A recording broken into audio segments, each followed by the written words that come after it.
하나님의 택한 백성들을 찾고 그들을 구원하려고 하는 것이 예수님의 이 땅에 오신 가장 중요한 목적입니다. 예수님은 중무장한 로마 군인들과 또 성전을 지키는 자들에 의해서 체포를 당하셨고, 그리고 신문을 받게 됩니다. 예수님의 신문은 3번에 걸쳐서 진행이 됩니다. 첫 번째 신문은 실질적인 대제사장이라고 할 수 있는 안나스가 먼저 신문을 하고요. 두 번째는 공식적인 자리인 공회, 사내들인 공회라고 하는 곳에서 신문을 받게 됩니다. 오늘 본문 28절에 보면 그들이 예수를 가야바에게서 관정으로 끌고 갔다, 이런 구절이 나오는데요. 이 가야바는 당시 대제사장입니다. 가야바에게서 끌고 갔다는 말은 사내들인 공회를 의미하는 것이죠. 그래서 아예 안나스에게 먼저 신문을 받고 그 다음에는 이 공회에서 신문을 받게 되죠. 예수님이 공회에서 신문을 받는 장면은 요한복음을 제외하고 마태마가 누가복음에 다 기록이 되어 있습니다. 공회에서의 신문은 사실은 짜고 치는 화투처럼 아예 사형을 시키겠다고 결심을 하고 조사를 하는 공회였습니다. 이미 결정을 내리고 신문을 하는 것이죠. 그러니 그들에게 예수님은 어떻게 됐든 예수님에게 죄를 찾으려고 하는 그런 모습을 보이지 않겠습니까? 근데 아무리 조사를 해도 또 예수님의 말씀을 들었던 사람, 예수님의 행동을 지켜봤던 사람들의 이야기를 들어도 제목이 나오지 않아요. 그래서 예수님이 하신 말씀 중에 하나님이라고 했던 이 말을 가지고 신성 모독죄라고 하는 판결을 내리게 됩니다. 그리고 예수님이 3번째 조사를 받은 것은 로마의 총독 빌라도입니다. 당시 이스라엘은 로마의 정복을 당한 채 식민지를 살고 있었던 것이죠. 당시 대제사장이었던 가야바가 왜 예수님을 로마 총독 빌라도에게 데리고 왔는가? 신성 모독죄라고 하는 판결이 나왔으면 그 공회에서 처리할 일이지, 이렇게 우리가 생각을 할 수 있는데, 당시 사내들인 공회는요, 아무리 죄인에 대한 그 조사가 이루어지고 그 내용이 확정되더라도 할 수 있는 일이 뭐냐면 그저 그냥 고통을 주는 것 정도, 해를 가하는 정도밖에 할 수 없었어요. 그들에게는 사람을 죽일 사형이죠, 사형. 사형권이 없었어요.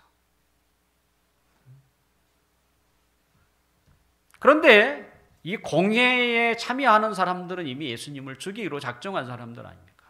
근데 자기들에게는 죽일 권리가 없고, 그래서 어떻게 합니까? 빌라도 총독에게 데려온 거예요.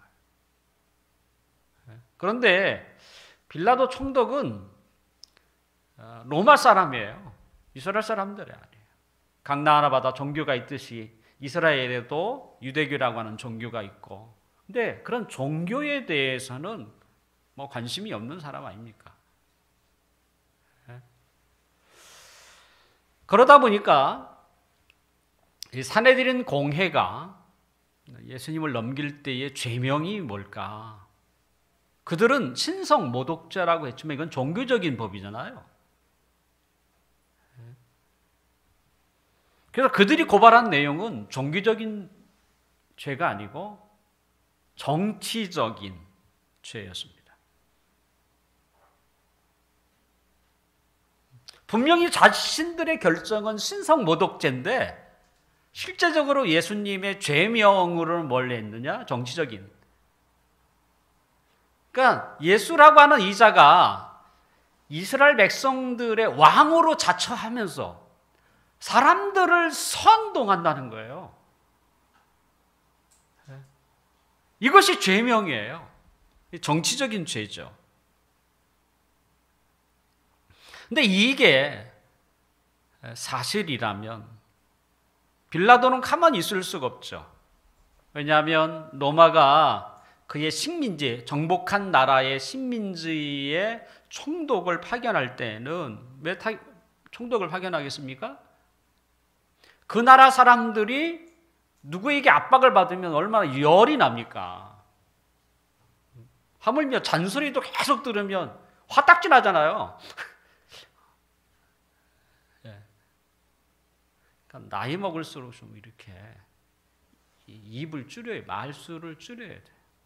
저는 뭐 줄일 이유가 없어요. 평상시도 말을 잘 안 하니까.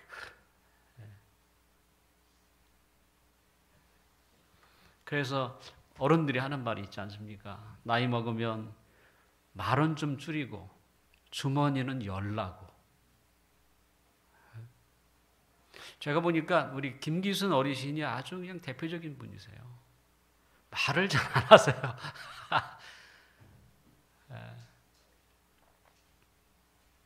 그 다음에 얼마나 잘 섬기는지 모르겠습니다.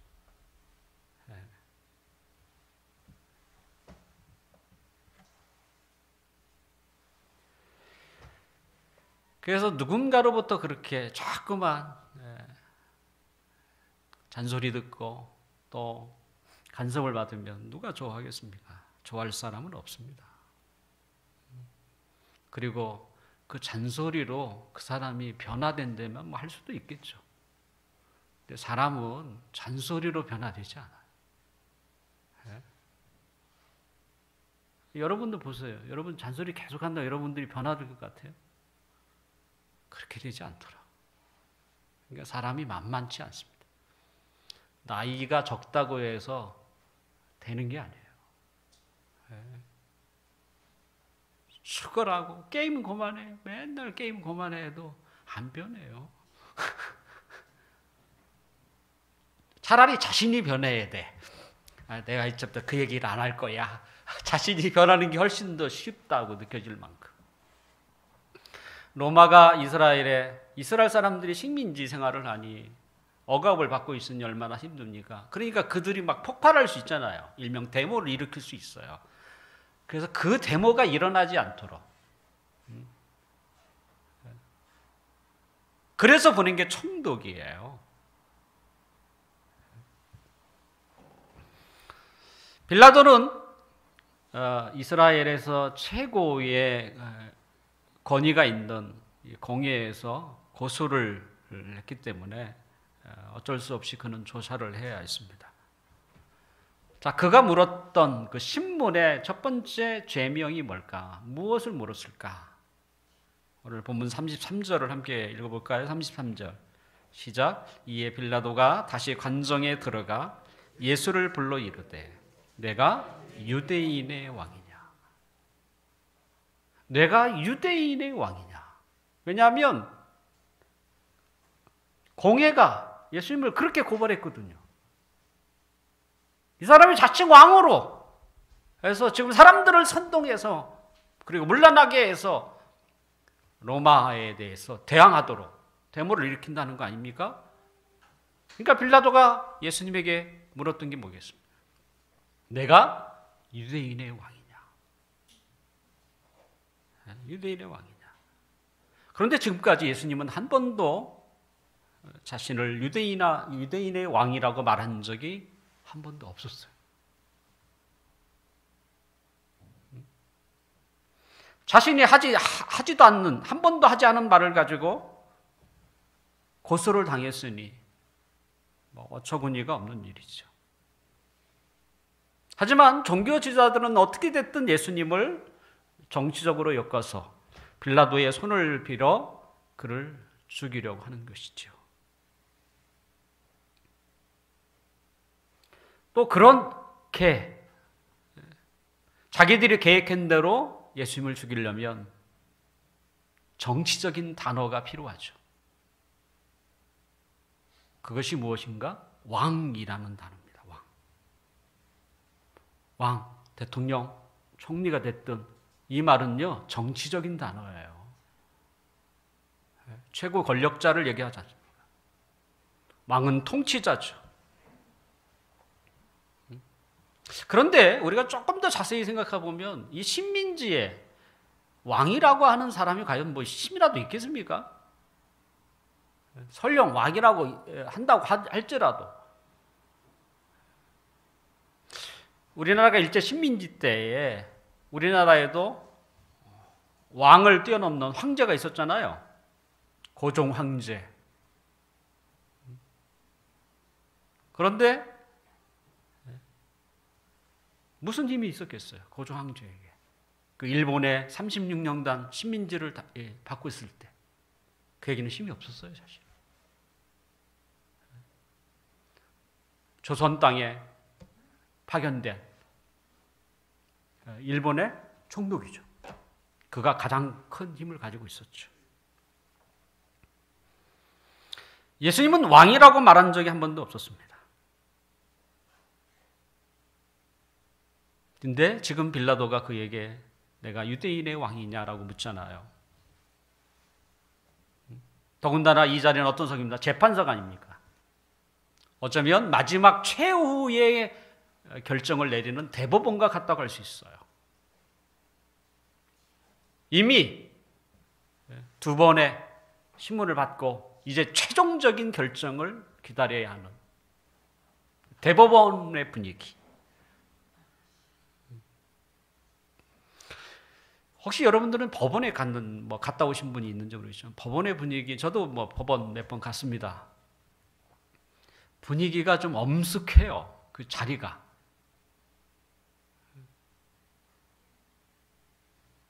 예수님이 그럼 그런 분위기 속에서 지금 있는 그 앞에 선 빌라도는 판사 역할을 하는 것이죠. 그리고 예수님은 피고인 것이죠. 우리가 텔레비를 보면 종종 실제는 그렇지 않다고 그래요. 판사가 하는 고정 멘트가 있죠. 묻는 말에만 답변해 주십시오. 이런 거죠. 근데 실제는 그렇지 않다고 그래요. 제가 법원에 가도 실제 그렇지 않습니다. 하도 그런 말에 익숙해 있어서 법원에 가면 긴장한 것처럼. 근데 실제 가서 봤더니 꼭 그렇지는 않더라. 상당히 부드럽습니다.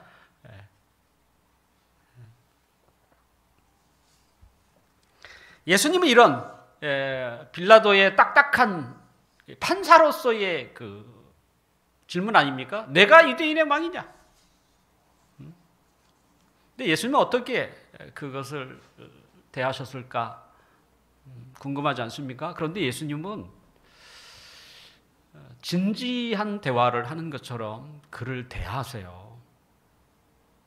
분명히 빌라도는 내가 유대인의 왕이야? 이렇게 묻는데 예수님은 전혀 다른 온유한 마음을 가지고 그를 대하시는데 어떻게 대할까요? 34절을 함께 읽어볼까요? 34절 시작. 예수께서 대답하시되 이는 내가 스스로 하는 말이냐? 다른 사람들이 나에 대하여 내게 한 말이냐? 참 예수님의 이렇게 대화 때로는 답변하는 거 보면 그 지혜에 우리는 놀라게 돼요. 이게 맞다는 말인가 아닌가 헷갈려요 이게. 다른 시각에서 보면 빌라도의 질문에 대해서 예리하게 피해가는 것처럼 보입니다. 내가 유대인의 왕이야? 이런 말이잖아요. 근데 예수님의 답변이 뭡니까? 이게 맞다는 얘기가 아니라는 말이야. 되게 헷갈립니다, 이게. 긍정도 아니고 부정도 아니고 그럼 뭐 이게 당신이 나에게 하는 말이냐 아니면 다른 사람이 나에 대해서 하는 말이냐 이런 말이잖아요. 그럼 이게 긍정입니까 부정입니까? 굉장히 아리송한 말을 예수님이 하세요. 근데 예수님은 이런 재판석에서만 그렇게 하신 게 아니라 자신의 말꼬리를 잡으려고 하는 종교 지도자들에게도 그와 같은 답변, 정말 명쾌하고 지혜로운 답변을 하신 일이 계셨죠. 근데 지금 빌라도 앞이에요. 예수님은 멀찌감치 빌라도라고 하는 총독을 본 적이 있을지 모르겠지만 직접 그를 대면한 적이 지금 처음입니다. 더군다나 빌라도가 무슨 예수님에게 무슨 억하 감정이 있어서 이렇게 묻는 것 같지도 않고, 그는 종교 지도자들이 고소를 해서 어쩔 수 없이 그냥 신문을 하게 된. 근데 왜 예수님이 이렇게 아리송하게 대답을 하셨을까? 거기는 예수님의 마음이 있어요, 사실은. 어떤 마음입니까? 빌라도와 대화를 하고 싶은 거예요. 분명히 여기는 법정이지만 빌라도가 정말 자신을 진정한 왕으로 인정해 주기를 바라는 마음에서 그와 대화를 시도하는 거예요. 당신이 정말 그렇게 나를 왕으로 생각하느냐? 아니면 다른 사람이 나에 대해서 그렇게 말을 하는 것이냐? 이 대화에는 주님이 정말 당신의 입으로 나를 왕으로 삼았으면 좋겠다라고 하는 마음이 거기에 담겨져 있는 거예요. 그러니까 예수님은 그 상황이 어떤 상황이든 간에 굉장히 거기에 진지하셨고 한 사람을 구원하는 일에 마음이 쏟았어요. 분명히 자기에게 불리할 수 있고, 하지만 그게 그렇게 큰 문제가 아닌 거야.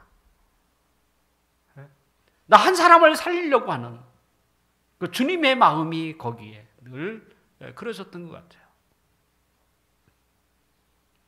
그런 거 보면 우리는 참 부족하다는 생각이 들어요. 그 사람을 얻기 위해 보자면 어떻게든 싸우려고 하는 게 너무 많아. 그를 고치려고 하는 게 너무 많아. 그 사람들의 마음을 좀 어떻게 좀 이렇게 달래서 부드럽게 한 다음에 찔러도 그때 찔러야지. 고구마 아직도 뭐 딱딱한데 그걸 찔러봐요. 고구마 익었나 안 익지. 좀 이렇게 불에 달궈서 좀 이렇게 말랑말랑할 때 이렇게 찔러야 그죠? 익었구나 이걸 알지.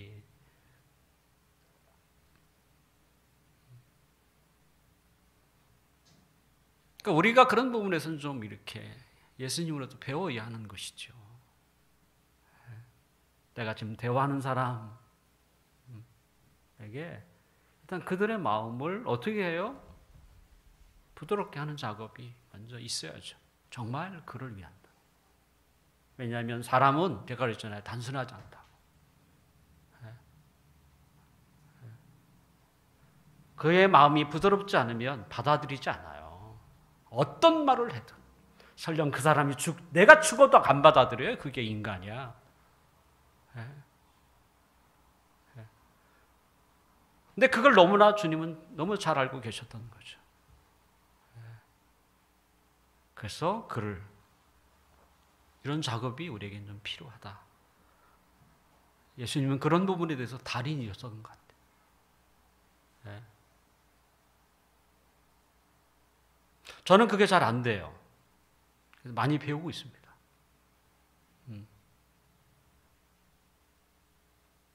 그래서 제가 말을 하기 전에 그 생각을 먼저 해요. 저도 조금 철이 드나 봐요. 뭐 이제 철 들어서 뭘 할지 모르겠습니다만, 그래도 다행이다 생각이 돼요. 이제라도. 예수님은 지금 빌라도에게 그와 진지한 대화를 하고 싶은 거예요. 그는 나에게 법원의 분위기처럼 판사처럼 나에게 말을 할지라도 37절에 보면 빌라도가 직접적으로 묻잖아요. 내가 왕이 아니냐? 물었을 때 예수님은 뭐라고 대답을 하셨습니까? 예수께서 대답하시되 내 말과 같이 내가 왕이다. 이런 말을 하잖아요.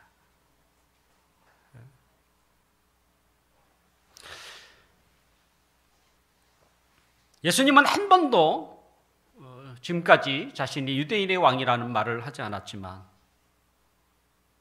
하지만 빌라도 앞에서, 빌라도와 대화 가운데서 그는 뭐라고 합니까? 나는 왕이다라고 말씀하세요.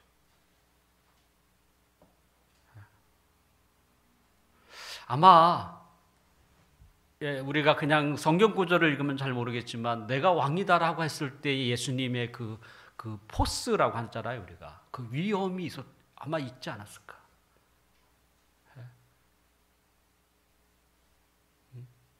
어떻게 보면 빌라도 총독이 가장 최고의 자리에 앉아있는 사람, 하지만 예수님은 뭐예요? 피고의 자리에 앉아있는 사람. 하늘과 땅 차이 있을 수 있지만 예수님이 내가 왕이다라고 말했을 때에 그것은 결코 피고의 자리가 아닌 거야. 그분에게 느낄 수 있었던 그 왕의 위엄.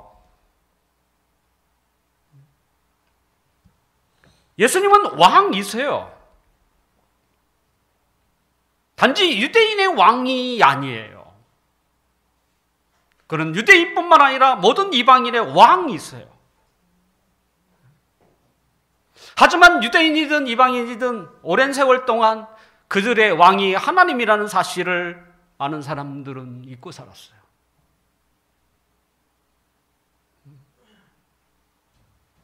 그리고 그들이 왕이라고 내세운 자들은 자신과 같은 허약한 사람들이었어요. 하나님께서도 인간을 왕으로 세우시는 것을 허락하셨습니다. 이스라엘 백성들이 왕을 요구했어요. 사실 그들의 왕은 하나님이신데. 그래서 하나님은 사울을 왕으로 세우십니다. 근데 왕을 세울 때에 하나님은 조건을 그에게 주세요. 왕이 될 사람에게 주는 조건이죠. 뭐 여러 가지가 있습니다만 가장 중요한 게 뭔지 아십니까? 당신은 이제부터 왕이 될 텐데 그러면 당신 옆에 항상 율법책을 가까이 두고 하나님의 말씀을 가까이 두고 그것을 지키라 라고 얘기해요.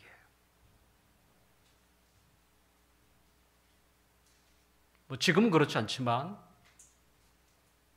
우리나라 조선시대만 해도 왕은 곧 법입니다. 법. 그 나라에 따로 헌법이라는 게 없어요. 그냥 왕의 말은 법이에요.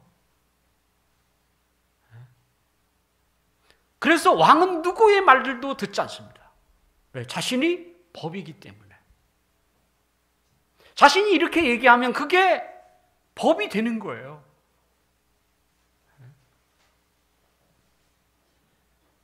그렇지만 왕도 하나님의 말씀을 지켜야 합니다. 왜요? 하나님이 왕 중에 왕이시기 때문에. 그래서 이스라엘 왕을 세울 때 뭐라고? 내 옆에 하나님의 말씀을 두고 그것을 지키라. 이게 뭐예요? 네 위에 왕이 있다는 거예요. 왕 위에 왕, 왕 중 왕. 그분이 하나님이세요. 지금 예수님은 그것을 지금 나타내시는 거죠. 빌라도는 예수님과 진지한 대화 가운데서 속 시원하게 말 좀 해주세요. 내가 왕이요?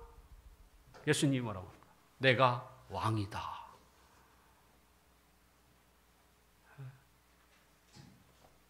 (37절) 우리가 다시 한번 읽을까요? 37절 시작. 빌라도가 이르되 그러면 내가 왕이냐? 예수께서 대답하시되 내 말과 같이 내가 왕이니라. 내가 이를 위하여 태어났으며 이를 위하여 세상에 왔나니 곧 진리에 대하여 증언하려 함이로다. 무리 진리에 속한 자는 내 음성을 듣느니라 하신대. 예수님은 이 세상에 왕으로 오셨다고 자신을 밝히고 있습니다. 오랫동안 잊고 있었던 온 세상의 왕, 온 세상의 통치자이신 하나님을 알려주기 위해서 오셨다는 거예요.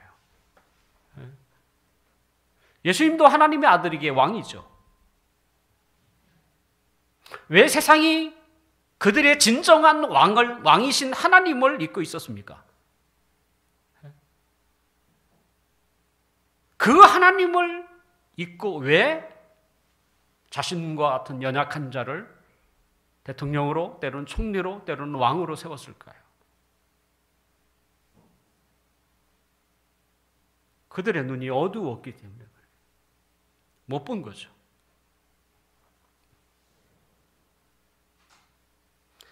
그들에게 왕이 있는데 모르는 거예요.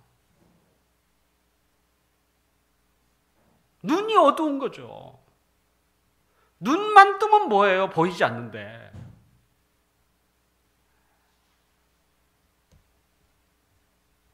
우리의 눈을 뜨게 하는 게 있습니다.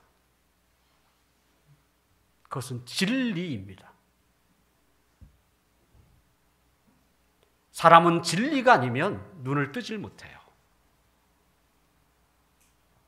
그래서 예수님은 진리를 증언하기 위해서 오셨다고 말씀하세요. 예수님이 왕이라는 사실을 우리가 무엇으로 알 수 있습니까? 진리를 통해서요. 인간은 진리가 아니면 결코 하나님을 알아보지 못합니다. 진리는 뭐예요? 하나님의 말씀이에요. 하나님을 알고자 한다면, 때로는 그분을 믿고자 한다면 하나밖에 없습니다. 진리, 하나님 말씀 앞으로 오는 것밖에 없어요. 다른 방법이 없어요. 길이 없으니까요.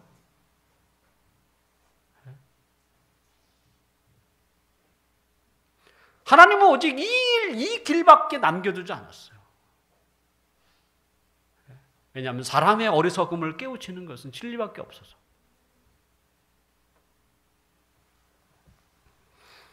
말씀을 깨달은 사람은 하나님을 왕으로 모십니다.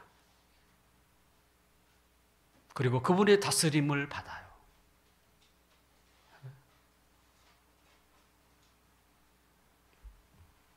하나님은 진리로 세상을 다스리시죠. 그러므로 하나님을 믿는 자는 진리에 반응하는 거예요.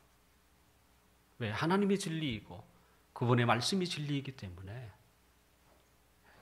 하나님을 믿는 자는 다른 데는 반응 잘 안 해요. 진리에 반응을 해요.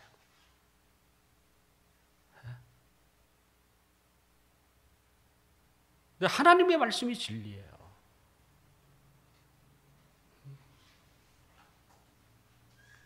제가 여기에 모여있는 우리 사랑하는 성도들에게 끊임없이 강조했던 게 뭐겠습니까? 하나님의 백성은 하나님 말씀에 반응한다.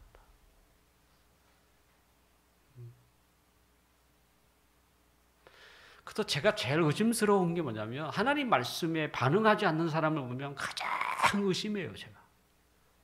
그리고 그를 받아볼 때마다 참 마음이 아프고 또 그를 위하여 기도할 때마다 하나님 그를 불쌍히 여기셔서 눈을 뜨게 해달라고 구원해달라고 기도를 해요.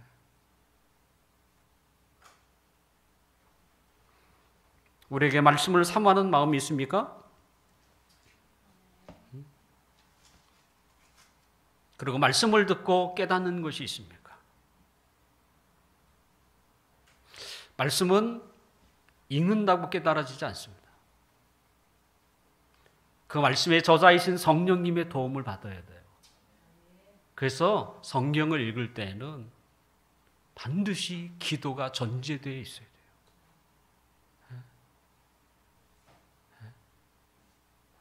일반 책이 아니에요.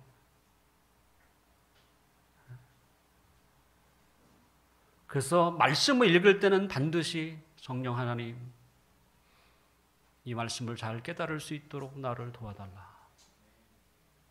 이 기도가 전제되지 않으면 아무리 성경을 수십 번 읽은들 어떻게 그 말씀이 깨달아지겠어요?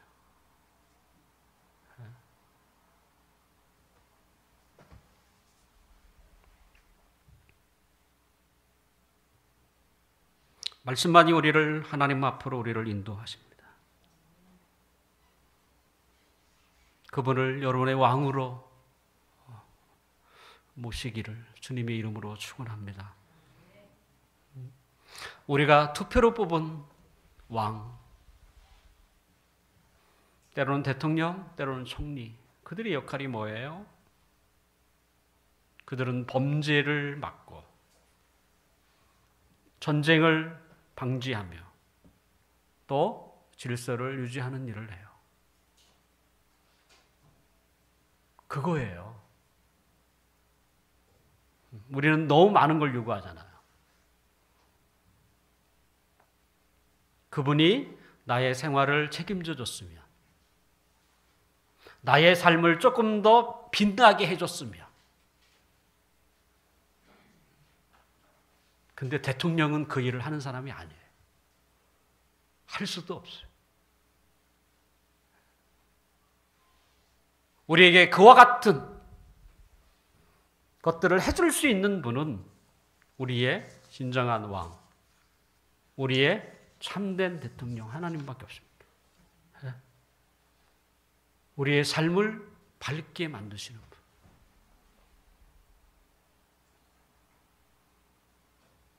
우리나라의 대통령이 우리에게 해줄 수 있는 게 뭐겠어요?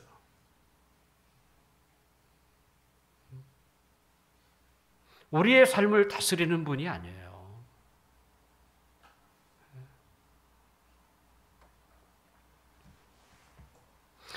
빌라도는 예수님과의 진지한 대화에, 예수님은 진지한 대화를 가지고 그에게 접근했지만 빌라도는 거기에 관심이 별로 없었어요. 그러니까 빌라도도 눈이 어두운 거죠. 그 어두운 눈 때문에 우리가 사도신경을 읽을 때마다 거기에 누가 나옵니까? 본디오 빌라도가 소개되어 있어요. 오늘도 교회에 모인 수억의 성도들이 본디오 빌라도라고 하는 그 이름을 내뱉지 않겠습니까?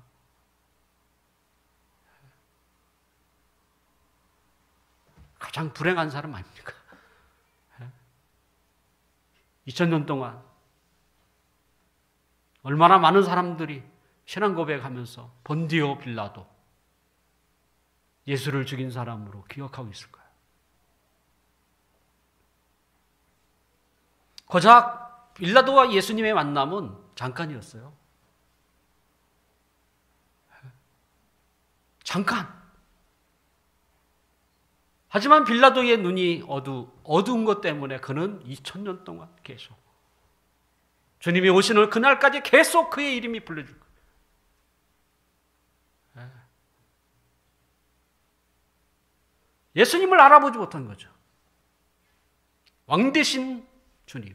더군다나 예수님은 그를 어떻게 했어? 진지한 대화 가운데 대화를 하고 싶었던.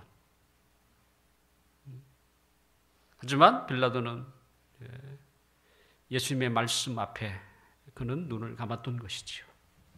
그리고 그는 예수님을 자신에게 넘겨준 사람들 이야기만 주장하게 됩니다.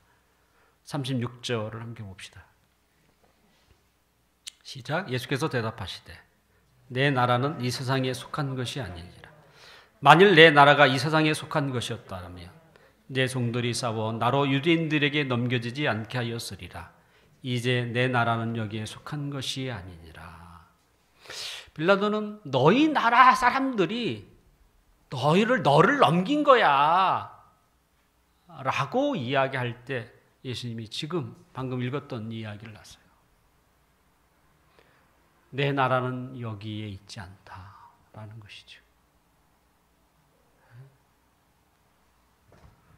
그리고 예수님의 말을 통해서 예수님은 이 세상과 다른 또 다른 나라, 곧 하나님 나라를 소개합니다.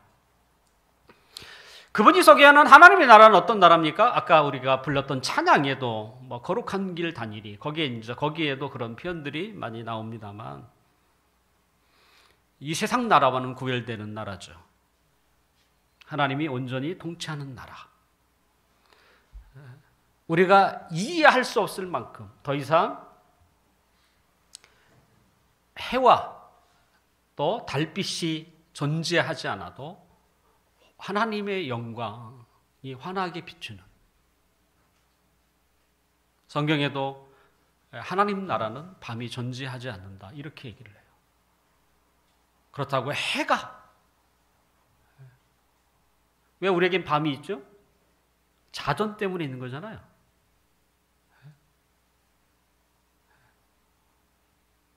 그러니까 아무리 밝은 해가 있어도 뭐예요?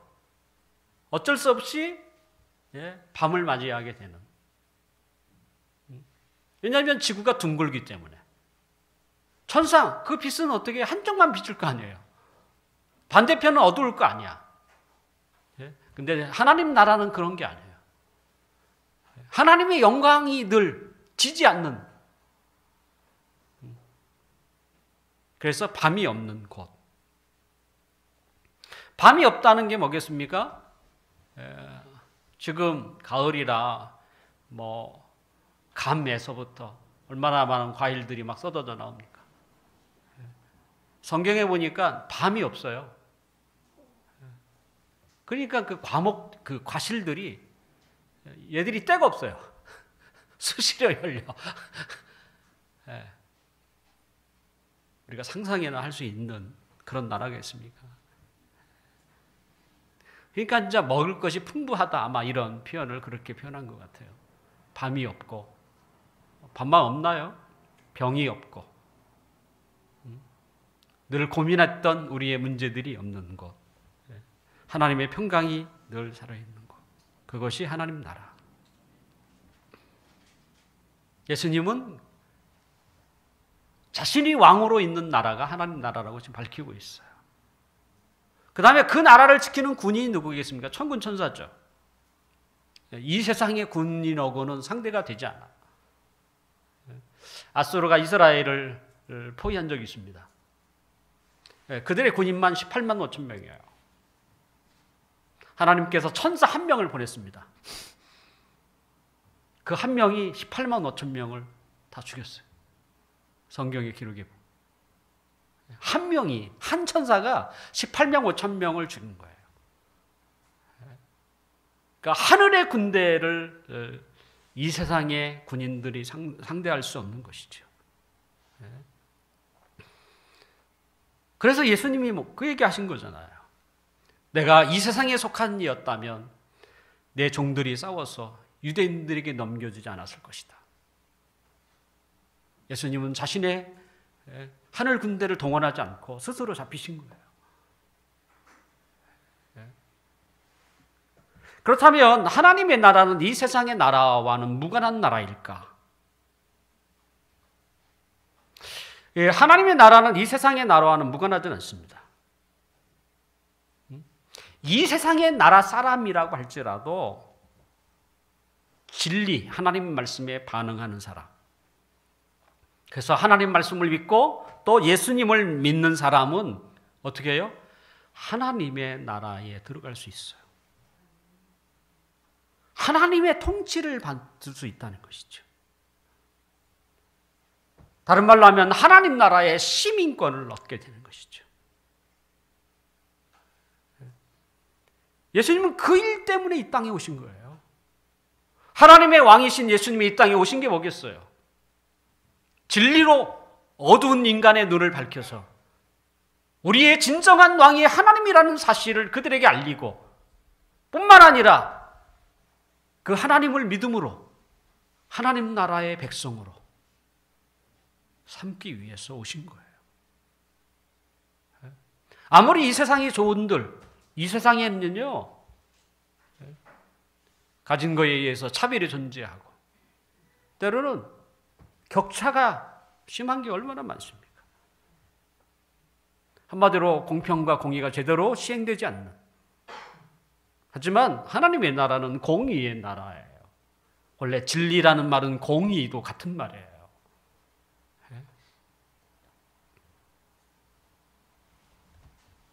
사도 바울은 정통 유대인이었습니다.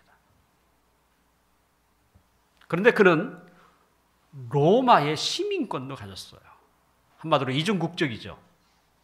우리나라 사람 중에도 그런 분들이 계십니다. 이중국적을 가지고 있는 사람. 한국 사람도 되고 미국 시민도 되는.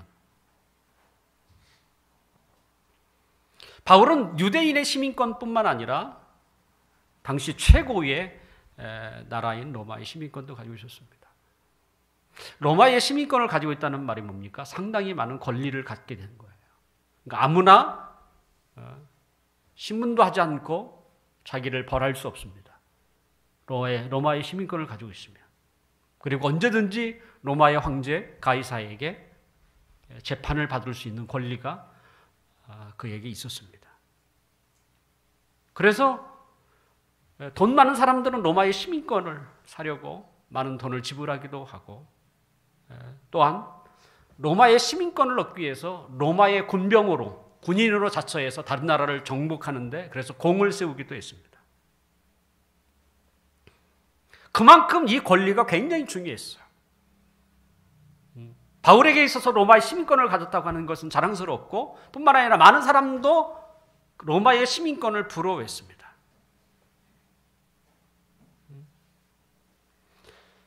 그런데 어느 날 바울은 예수님을 믿고 나서 로마의 시민권과 비교할 수 없는 더 좋은 시민권을 얻게 되었습니다.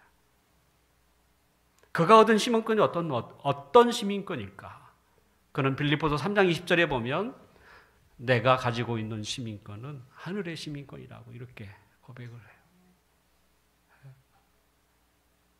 로마의 시민권, 많은 사람들이 부러워하는 그런 로마의 시민권, 그건 비교도 할 수 없는 하늘의 시민권을 가진 사람이다. 이 하늘의 시민권을 누가 얻을 수 있습니까? 하나님의 은혜로 주어지는 것입니다. 하나님의 말씀 앞에 나오는 자, 예수 그리스도를 믿는 자, 하나님이 나의 왕이라는 것을 느끼고 깨닫고 그렇게 다스림을 받고자 하는 자에게 주어지는 하늘의 시민권. 자, 우리나라 많은 사람들도 미국 시민권을 얼마나 갖고 싶어 합니까? 하지만 미국에 살고 있는 미국 사람도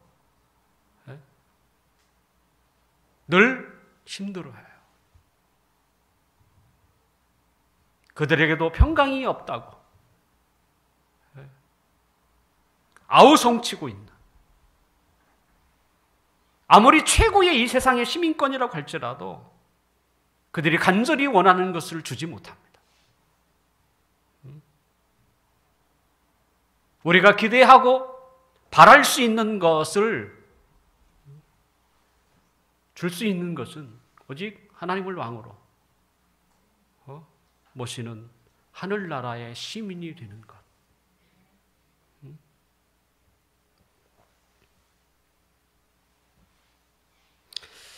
예수님을 신문하던 빌라도는 진리라고 하는 말이 나오자 진리가 무엇이냐라고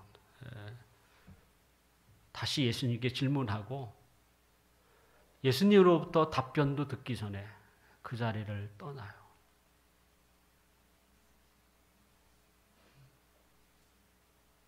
물었으면 답변을 들었어야지. 진리가 무엇이냐 하고 그냥 그 자리를 떠나요. 진리에 무관심한 거죠.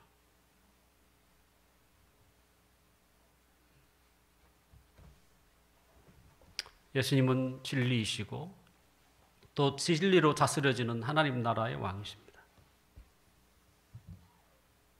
이제 말씀을 정리하려고 합니다. 저와 여러분을 다스리는 자는 과연 누구입니까? 다스리는 사람이 있기는 한가요? 여러분을 통치하는 자가 누굽니까? 여러분의 왕이 누구입니까?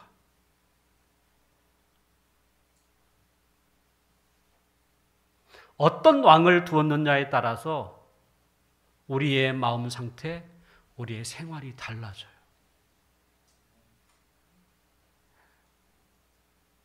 그 말이 뭡니까? 인생이 달라진다는 거예요. 지금처럼 비슷한 생활을 하고 싶다면 왕을 바꾸지 않아도 돼요. 하지만 정말 달라지고 싶다면 왕을 바꾸셔야 돼요. 우리의 참된 왕, 예수 그리스도를 여러분이 모셔야 합니다. 그분의 다스림을 받는 것, 그분의 통치를 받는 것, 그거보다 진정한 행복이 없어요. 바라옵기는 저와 이 자리에 모인 우리 모두가 나를 다스리시는 분은 하나님, 나의 통치자, 나의 왕은 오직 하나님뿐이다. 그렇게 말만 할 뿐만 아니라 그분의 다스리심을 매일 받아가는 그 같은 자들이 있었으면 좋겠어요. 그러면 여러분의 삶을 기대할 수가 있습니다. 매일 그분의 통치를 받고 있다면 우리의 희망은 좌절되지 않을 것이고 우리가 꿈꾸던 그런 세상이 우리의 삶 가운데 찾아올 것입니다. 그와 같은 은혜가 우리 모두에게 있기를 주님의 이름으로 축원합니다. 기도하겠습니다.